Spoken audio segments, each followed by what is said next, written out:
Who doesn't love free stuff? Gift Pokemon, where you get a Pokemon or egg pretty much totally for free, have been present in every mainline game since the beginning. And today I'll be determining which gift Pokemon I believe is the best in every mainline Pokemon game.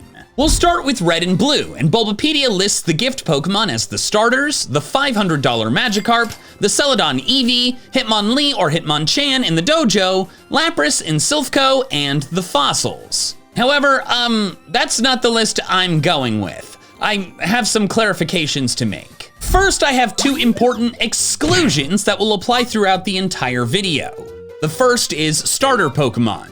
They are technically gifts, but if I include them, then the best gift Pokemon in every game is just the best starter Pokemon in every game, which is a separate concept that I've already covered, so it'd be lame to just repeat that and make this a best starters video.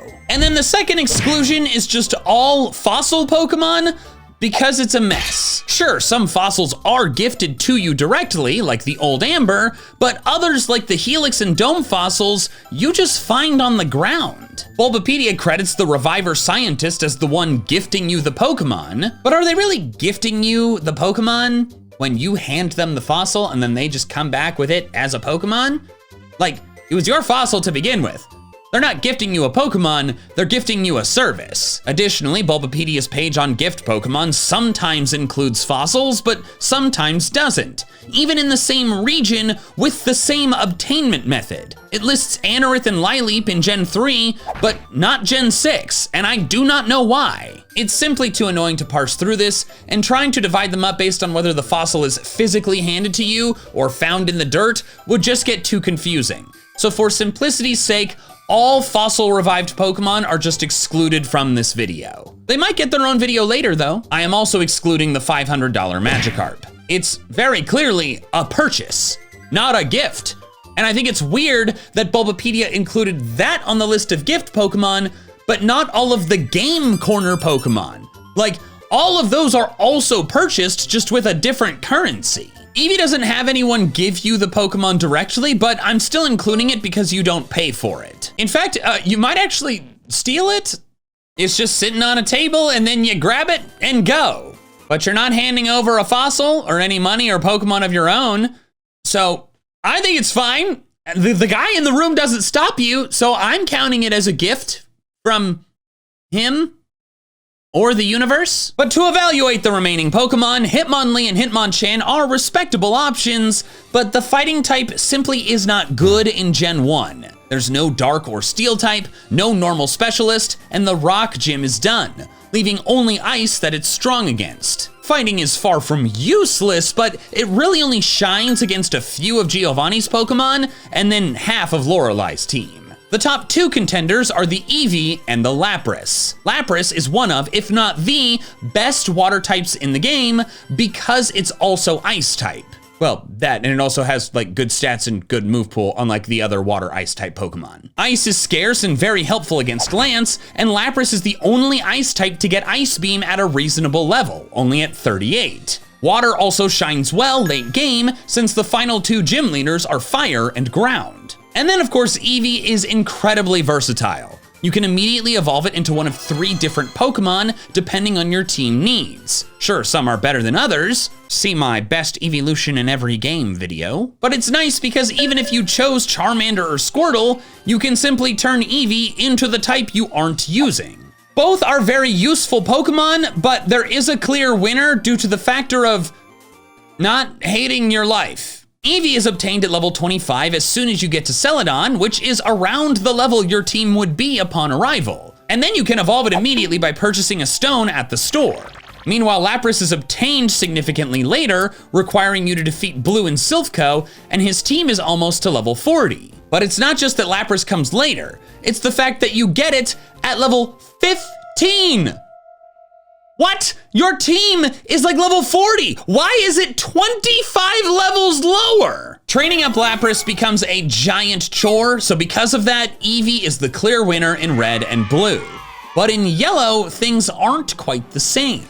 All the red and blue gift Pokemon are present, but since you start with Pikachu instead, the original starter trio become offered as gift Pokemon at different places throughout the game. Bulbasaur in Cerulean, Charmander just north of Nugget Bridge, and Squirtle in Vermilion.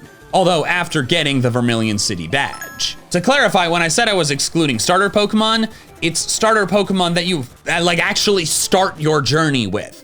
If that category of Pokemon is obtainable later, it's fair game, with one notable exception that I will get to later. These three are now the earliest gift Pokemon in the game, which is a massive perk. The sooner you get Pokemon, the more use you get out of them. All three are strong candidates, but Bulbasaur is far and away the best. It's already the best Kanto starter, and it remains that despite missing the Rock Gym. It still gets to help with Misty, resisting Lieutenant Surge, and Giovanni down the line. Plus, I now know about the Toxic Leech Seed damage stacking strategy, and Venusaur gets both of those moves. Bulbasaur is the best yellow gift Pokemon by a mile. Next is Gold and Silver, and the gift Pokemon are the Togepi from the Mystery Egg, Kenya the Spearow, the Eevee from Bill, Shucky the Shuckle, and the Tyrogue from the Karate King. Tyrogue is instantly out. It requires Waterfall to find the Karate King, which you cannot use until you have 8 badges, and the Tyrogue is only level 10. I hate when they do that. I know why they did that, because it evolves at 20, but like, why not just make the Tyrogue available sooner? Shuckle is generally a pretty underwhelming Pokemon without using insane gimmicky strategies. I know, you don't effle with Shuckle, but like, most of the time it's not that great. And since this is Gen 2, Togepi is not Fairy type and cannot become Togekiss. In other words, it stinks butt cheeks.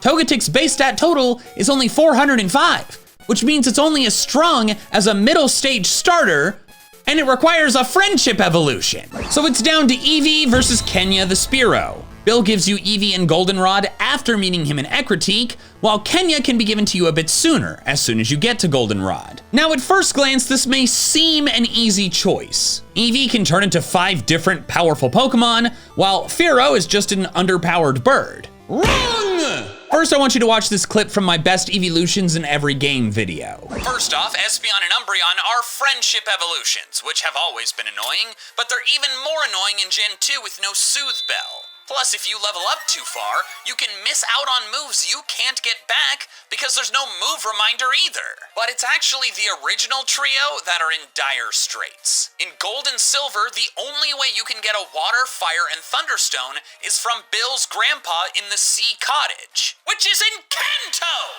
It is impossible to use Vaporeon, Flareon, or Jolteon on a pre-league team without trading, which is unhinged. Like, why would you lock regional dex Pokemon to after the league? So, Eevee is worse than it appears, while Kenya is better. Fearow gets Drill Peck, which in Gens 1 through 3 was stronger than Fly.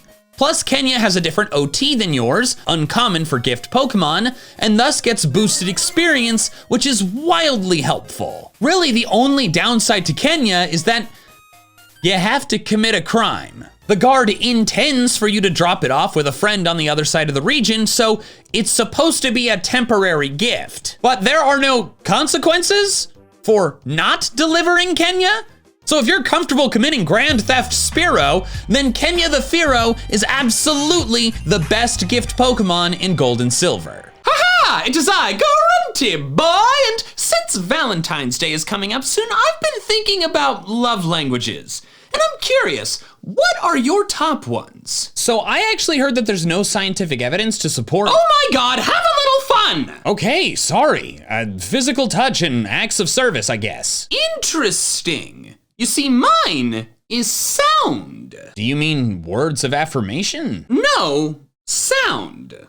Played from Raycon Earbuds, the sponsor of today's video. Oh, you can't be serious. Raycon's everyday earbuds offer premium audio quality that starts at half the price of other premium audio brands. The latest model is better than ever, featuring a 32-hour battery life, active noise cancellation, and a quick charge function. 10 minutes of charging yields 90 minutes of battery. Yeah, I wear mine to the gym every single weekday and to listen to audiobooks while I'm doing chores around the house. The ergonomic fit is perfect, and I've never had one fall out no matter how much I'm moving around. I also got this cool protective case cover. stylish, and safe. Like my hair. What?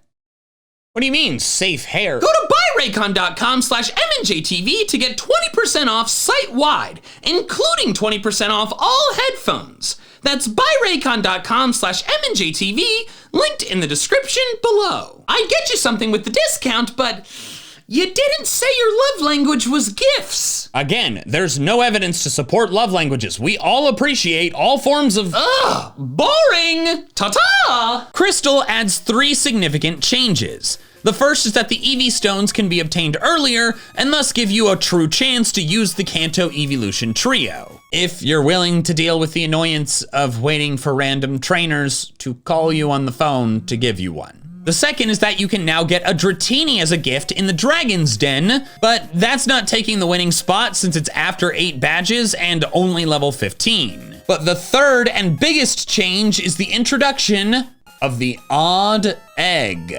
Once you get to the daycare, at least in the Western releases, the daycare man gives you this egg that can hatch one of 7 different Pokemon, all of which will know Dizzy Punch and have a dramatically increased chance of being shiny. Most of these are uninteresting to me, honestly, but Smoochum stands out to me a lot. Jinx has a special attack stat of 115, which pairs really well with its Ice and Psychic typing, which are always special moves in this gen. This type combo is also just insane in this game. Lots of poison types, the fighting gym, Claire's dragon types, and then in the league, oh my god, the league. 19 league Pokemon are weak to Ice or Psychic or both. And there's only 26 total. That's almost 3/4 of the league that just a Jinx could handle. Now, I do have to admit there are some downsides to Smoochum. First, you'll have to reset until you actually hatch a Smoochum, not one of the other Pokemon, and that could take several tries and might force a reset of a shiny. Then you'll be stuck with Smoochum's terrible stats until level 30, or 37 if you want Psychic over Confusion before post-game. Because stupidly, Smoochum gets it at level 37, but Jinx doesn't get it at all. Early game movesets, man, don't make much sense. You'll also have to buy the Ice Punch TM for a decent ice move, although that's not really a big deal. All of that stuff kind of hurts Smoochum's stock a bit, but not enough for it to lose the crown. The Odd Egg Smoochum is the best gift Pokemon in Crystal, and you might get a shiny one too, which is pretty cool. Ruby, Sapphire, and Emerald have dramatically less impressive gift Pokemon options. In fact, before the League, which is the only period of time that I'm considering gift Pokemon, there's only 2. The Wynot Egg in Lavaridge and Cast Form from the Weather Institute. Wynot stinks. Wobbuffet is a full gimmick Pokemon with only niche usefulness, and you'd have to raise it from only level 5, since eggs hatched at level 5 before Gen 4. Which means Cast Form actually won something! Ha ha ha! I don't care if I had to exclude fossils to do it, my boy actually won something! Somehow! Also, for the record, Cast Form isn't great, but it's not complete trash. If you set it up with a specific weather and weather ball, like Hail against Winona or Rain against Tate and Liza, it can be somewhat helpful. I wouldn't call it good, but it's better than a Wynot or Wobbuffet, which can only deal damage if it takes damage itself. Fire Red and Leaf Green have the same offerings as the Gen 1 games, but Lapras is leveled up to 25. Still behind where your team is gonna be, but not as drastically. This does make the call between Eevee and Lapras quite a bit tougher. Eevee gives you more options sooner, but Lapras's early Ice Beam at level 31 is extremely good. Both are very solid, but since Lapras still needs you to spend time training it up to catch it up to the rest of your team, I'm still gonna give Eevee the win here. Diamond and Pearl only have 2 pre-league gift Pokemon. Okay, technically the Heart Home City Eevee could happen before the League if you get the National Pokedex before the League, but no one's gonna do that. It's an insane chore, and it'd be the worst gift Pokemon anyway, because you couldn't get it until you had done just an outrageous amount of nonsense. Annoyingly, the other 2 gift Pokemon come from eggs, a Happiny in Hearthome and the Riolu from Iron Island. Happiny can be evolved quickly, since you get the Oval Stone in the Lost Tower on the next route, so you can have Chansey early and begin the process of increasing its friendship for evolution at a low level and before your 3rd badge. It's easier to increase the friendship of lower level Pokemon because you get a certain amount of friendship each level up, and of course you have more level ups faster when the Pokemon is lower level. The biggest issue here though is that Chansey and Blissey are really just full support Pokemon, which in my experience tend not to be as useful in playthroughs as they are in competitive battles. For example, Chansey is somewhat infamous for toxic stalling, but like, that doesn't work as well when you're fighting trainers that'll just use a full restore. Lucario is a significantly better Pokemon. Fighting in Steel is a great stab combo for later in the game, combating Byron, Candace, and several other Pokemon scattered across other late game trainers. It has a lot of options for good fighting stab, and you can teach it Flash Cannon thanks to Byron's TM. However, you have to deal with the massive annoyance of raising it up from level 1 when your team is in like the late 40s. At least your team with the Happiny is only in the 20s. I mean, I guess that could help the friendship evolution happen faster because you toss in the Soothe Bell and like level it up from 1 to like 20 relatively quickly, but like still, it's annoying. So Blissey's easier to get, Lucario is much better. And I think I'm gonna give it to Lucario here. They're both quite a bit of work, but Lucario's late game usefulness, I'd say dramatically outweighs having Blissey earlier. Platinum dramatically changes the offerings though. Happiny is gone, and Cynthia now gives you a Togepi egg in Eterna. The Eevee is no longer locked to the post game, and you can get a Porygon in Veilstone. All of these are solid Pokemon, and I should know. I beat the game without catching any Pokemon, which means using a starter Pokemon and then like a bunch of gift Pokemon. I used all these Pokemon. But I have to say, Eevee is just too good to beat. With all the options it gives you, all of which are almost immediately accessible except Glaceon. Poor Glaceon. The Eevee can be useful to you regardless of what your team is prior to that point. Sure, Togepi is earlier and Togekiss is awesome, but you can't get the Shiny Stone until Iron Island, and it's not as crazy good without the Fairy type. Gold and Soul Silver have many of the same gift Pokemon as their predecessors. The Togepi egg, Kenya the Spearow, Eevee from Bill, Shucky the Shuckle, Dratini from the Dragon's Den, and Tyrogue from the Karate King. There is no odd egg anymore, but there are some new pre-league offerings. One of them is really unique and interesting, but not practical. In the Cianwood City Pokemon Center, an NPC will give you a Tentacool if you have only one Pokemon in your party and 0 in your boxes. It's a creative way to prevent soft locking you on the island. If you have no Pokemon that can learn Surf, you can always get another one that can, so you can get back to the mainland.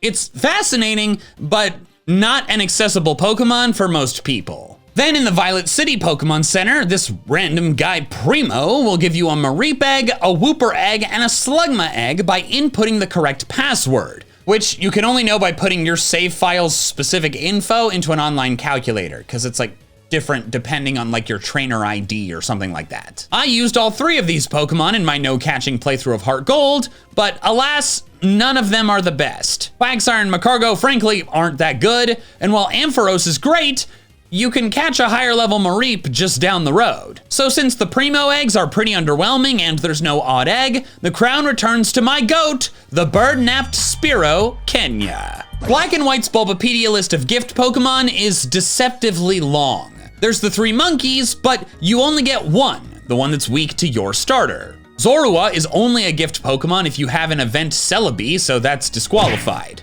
I'm not considering the fossils, and then there's the Larvesta egg, which is absolute trash. Look, I love Volcarona. I don't love raising a level 1 Pokemon all the way up to level 59. 59 just to have a fully evolved Pokemon. I'm not gonna do it. That's unhinged. Black and White were on some kind of nonsense with some of those level up evolution levels. No thank you. This means the monkeys are all that's left, so the crown by default goes to whichever one you get. It's immediately helpful against the first gym, that's the whole point of the gift, but they also have usefulness later. I will say I think Pansear probably performs the best of the 3, with its fire type helping against the bug and ice gyms, while the other 2 really just help against the ground gym. Although the Fire Monkey is good for the same reasons that Tepig is the best starter in Unova, and if you pick Tepig, then you'd get Pansage. But no matter which one you get, They're all the best gift Pokemon. The others are terrible, and they're gonna help you with the first gym right away. Black 2 and White 2 also have a deceptively long list. All of the Pokemon on this very long list are actually post-game, except the starters, and Zorua from Rude, and the hidden ability Deerling from the Season Research Lab. Both Zorua and Deerling are obtained around the same time, and each have something unique about them. Zorua's OT is N, which means it gains boosted experience, while Deerling has its hidden ability Serene Grace, which boosts the chance for moves' secondary effects to activate. Sawsbuck's grass typing is more useful sooner, being immediately helpful in the ground gym than the water gym later. Zoroark's dark typing comes into play in the league against Chantal and Caitlyn.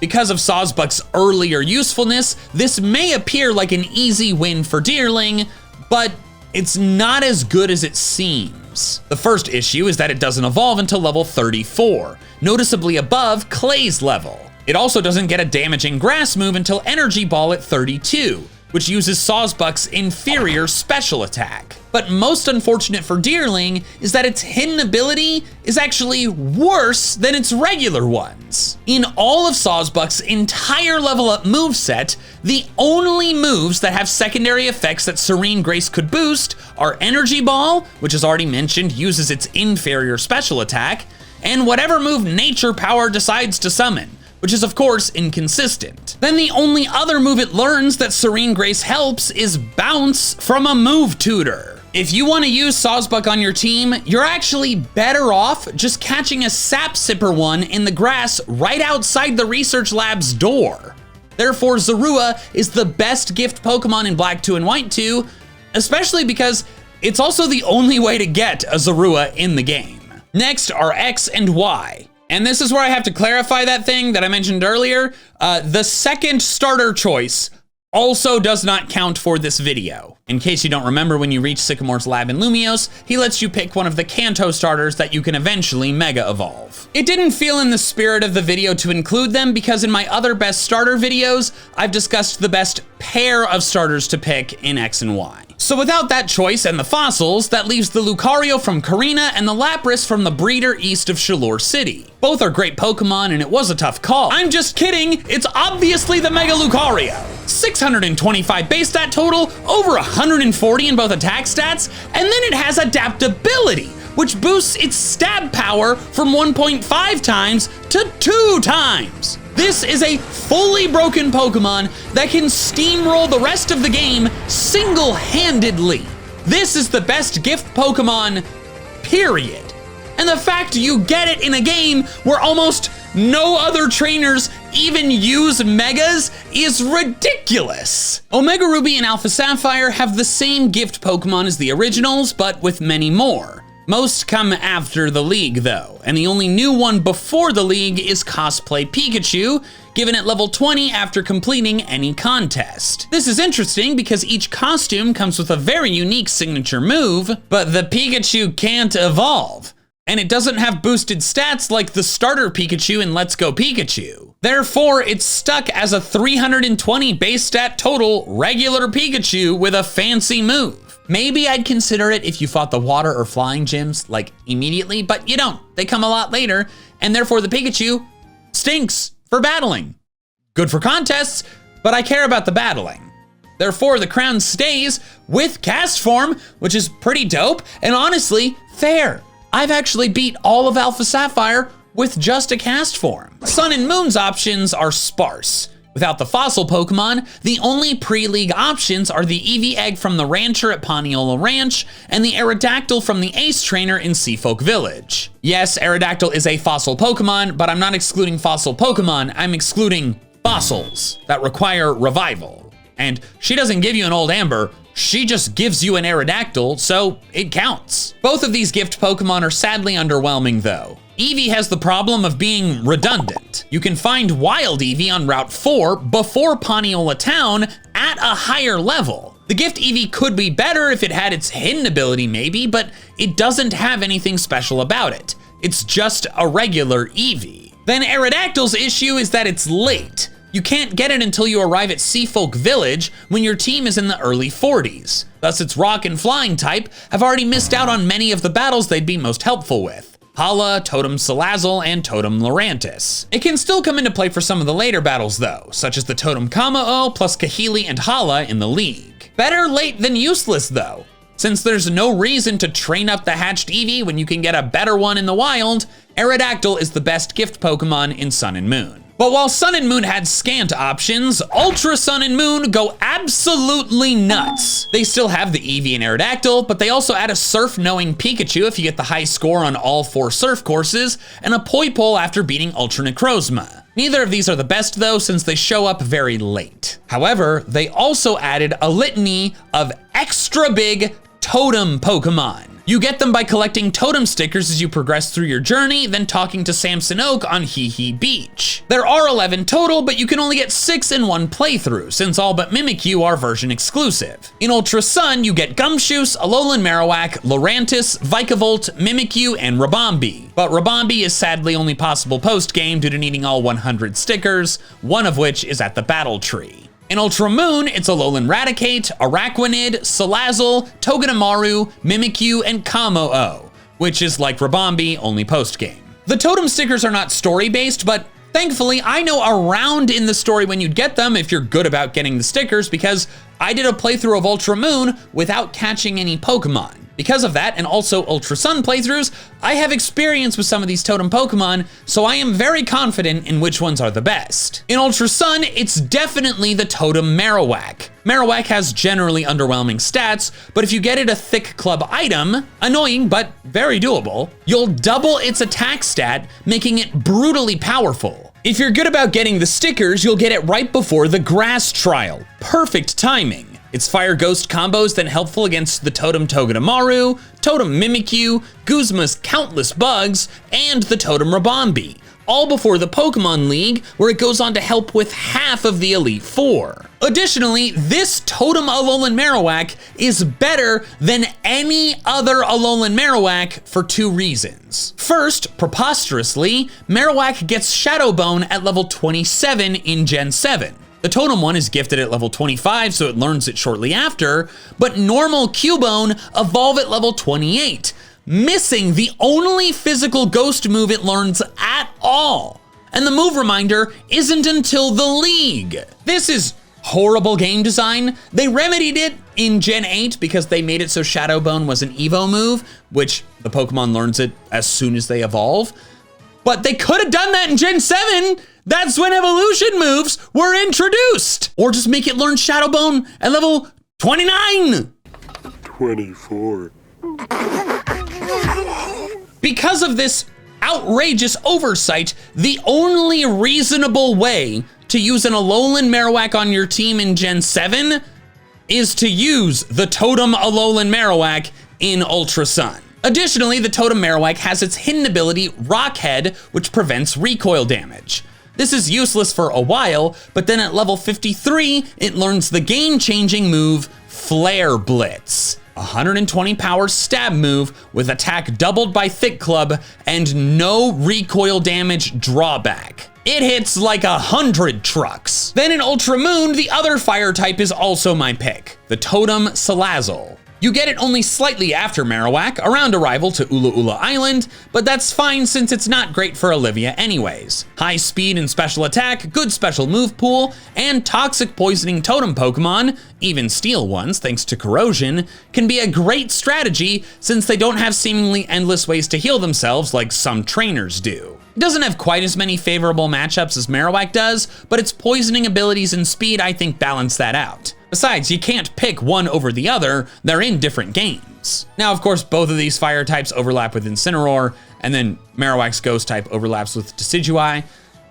But like, Primarina's the best starter in Alola, so just pick that. Let's Go Pikachu and Eevee have mostly the same offerings as Yellow, but with some changes. First, the Celadon Eevee is gone, since it's now a starter in one of the versions. Next is that the trio of Bulbasaur, Charmander, and Squirtle are dramatically less valued now. All 3 can be caught in the wild before they're accessible as gifts. Lapras is also leveled up again, now finally at level 34, only slightly lower than where your team would be. But like the starters, you can now find it in the wild at an even higher level. Porygon is also a new gift Pokemon in Silph Co, but once again, can be found in the wild before this. Hitmonlee and Hitmonchan are not devalued though, since while they're now found in the wild too, it's not until Victory Road. Unfortunately, fighting still kind of sucks in Kanto. Like, yeah, Dark and Steel exists now, but the only dark types are the in-game trade Alola forms, and then like the only steel types are Magnemite and Magneton.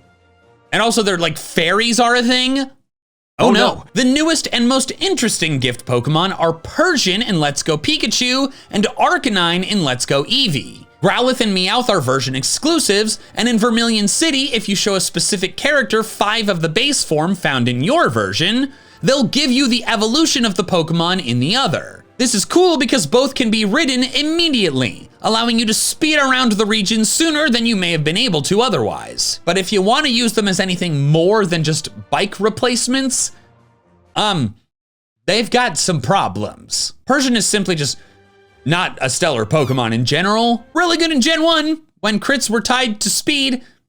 That's not a thing anymore. And then Arcanine, while very powerful, has a terrible moveset because it's a stone evolution. And so it misses out on crucial level up moves that only Growlithe gets, such as Flare Blitz or Crunch. TMs can help, but this will be an inferior Arcanine. I mean, it allows you to have an Arcanine at all in Let's Go Eevee, but like, still. When discussing the other games so far, I've tried to balance usefulness with uniqueness.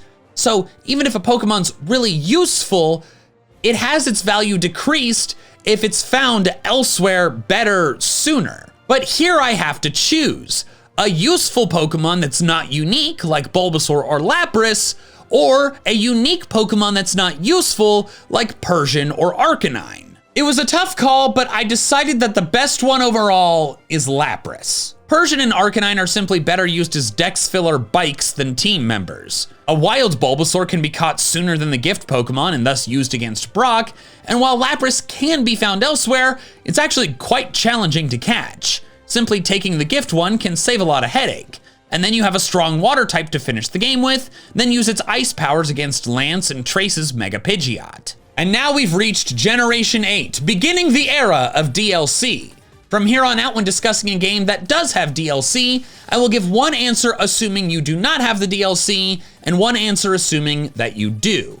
However, all gift Pokemon still have to be obtainable before you've beaten the league. In Sword and Shield, I actually don't have much of a choice in the base game. Ignoring fossils, starters, and post-game Pokemon, the only gift Pokemon left are the Toxel Egg plus Gigantamax Pikachu and Eevee, which require save data of Let's Go on your Switch to get. That's like kinda DLC, like kinda event. I really don't think that should count, but even if they did, like they don't evolve. Not great. Plus Toxel is just simply better. It's annoying to train up to Toxtricity, but once you have one, it's a fun Pokemon to use. I actually used one in my first Sword playthrough. But then if you have the DLC, you get some insanely good gift Pokemon.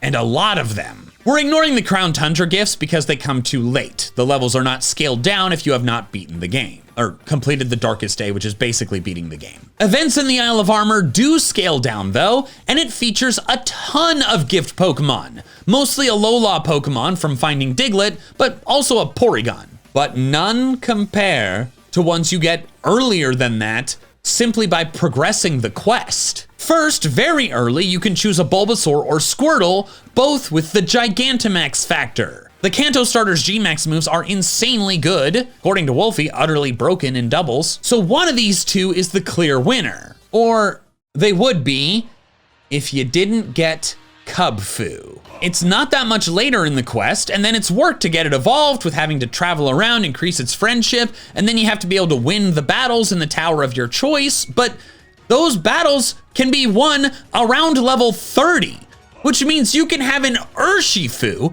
with a base stat total of 550 and a signature move that always crits preposterously early. Remember how I said the Gigantamax starters were broken?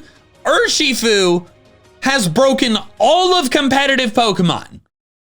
It ignores Protect! Cubfu is easily the best gift Pokemon in Sword and Shield, regardless of the Urshifu form that you choose. I'd spend more time discussing like which form is better, but like just the fact that it's a fighting type is amazing against the final 3 gyms. Like this thing, if not for Mega Lucario, would be the best gift Pokemon in this video. Brilliant Diamond and Shining Pearl have the same gift Pokemon as Diamond and Pearl, plus 2 mythical, yes, mythical, Pokemon available stupid early. In Floaroma Town, you can get Mew if you have Let's Go save data, and Jirachi if you have Sword or Shield save data. These are obviously the best gift Pokemon. Jirachi I think a bit better thanks to its Steel type, but they do require other games to be obtainable. I think it's best to exclude them because you need something other than just the game you're playing to get them, so they're not gonna count. Instead, my answer is just the same as Diamond and Pearl. Riolu from Iron Island. Legends Arceus, Arceus, only has 2 non-starter gift Pokemon, an Alolan Vulpix for completing a request, and then Arceus, which I guess is a gift from itself? Like, you best it in hand-to-hand combat somehow, and then he's like, take a piece of me. And I'm like, what, like a leg? Vulpix obviously wins though, like you only get the Arceus when the game is literally over. Finally, Scarlet and Violet, but there are almost no gift Pokemon without the DLC. One of them is a level 5 Galarian Meowth, which you can get by completing Salvatore's friendship quest. But then the only other ones Bulbapedia considers are Koraidon and Miraidon, but not technically obtained until defeating the Paradise Protection Protocol. Galarian Meowth's the easy win here. I think it's debatable about whether Koraidon and Miraidon should count as gift Pokemon, but like, even if you do, it's literally you've beaten the game. And like, that is my threshold, so like, they're too late. Besides, I think Berserker, like there's some good builds for it for like Terra raids, so that could be cool. But if we factor in the DLC, the Indigo Disc doesn't add any new gifts, but the Teal Mask adds 3. An egg from Jacques with a random Sinnoh starter, a Hisuian Growlithe after completing the Blood Moon Beast storyline, and a shiny Munchlax for clearing the Ogre Oustin on hard difficulty. Growlithe comes too late, since Blood Moon Ursaluna is level 70 and does not scale down. The Munchlax isn't great either, since being shiny is cool, but accessing Ogre Oustin, then somehow beating hard difficulty sounds frankly nightmarish. The starter egg is easily the best. You can get it as soon as you get to Kitakami, basically. Low effort, free, and a bonus starter. All 3 are great, but if you want to reset for a specific one, the best is definitely Infernape. In my video, Best Starter Pokemon if every game had all of them, I named Infernape as the best starter in Paldea. Firefighting as a type combo matches up so well against so much of the early game, and you can get this egg before taking on any story battles, since the only requirement to go to Kitakami is beginning the treasure hunt quest. And that's all the best gift Pokemon. Thanks so much for watching, and if that video intrigued you and you want to know the other best starter to pick if every region had all of them, I've put that video up on the screen here.